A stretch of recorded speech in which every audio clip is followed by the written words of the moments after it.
السلام عليكم ورحمة الله وبركاته. أهلا وسهلا فيكم في قناة ريحانة الجنة 114. عمل اليوم سمكة مشوية بالفرن. خلينا نشوف كيف الطريقة. حطيت ورق ألمنيوم بالصينية، فوقها ورق الزبدة. طبعا عندي استخدمت سمك الشعري منظف وجاهز للشوي. التتبيلة كانت عندي معلقة بابريكا تركية بتعطينا نكهة كتير طيبة بالأكل، معلقة صغيرة كمون، معلقة كزبرة مطحونة، زنجبيل بودرة، توم بودرة، ملح، عصير ليمون، زيت زيتون، ونص معلقة صغيرة من الشطة المطحونة الحارة.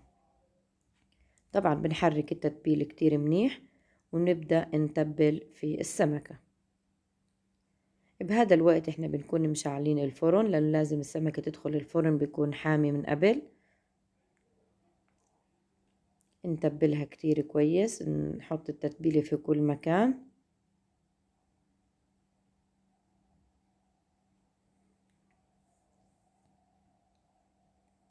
سمك الشعري يعتبر من أنواع الأسماك كتير طعمها طيب.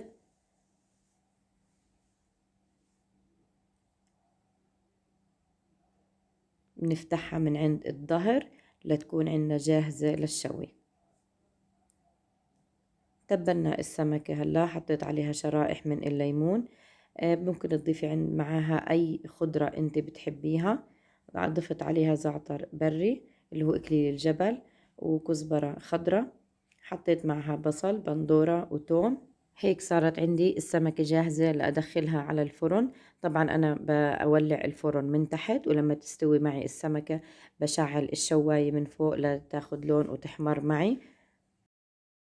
وهيك صارت عندي السمكة جاهزة زي ما انتم شايفين، طلعت معنا بهذا الشكل. ريحتها كتير طيبة وطعمها أطيب. قدمناها مع الرز البسمتي المبهر، وعملت معها قلاية بندورة. فيك تقدميها مع السلطة مع متبل باذنجان على حسب المتوفر وحسب الرغبة. أتمنى تكون وصفتنا لليوم عجبتكم، وألف صحة وعافية.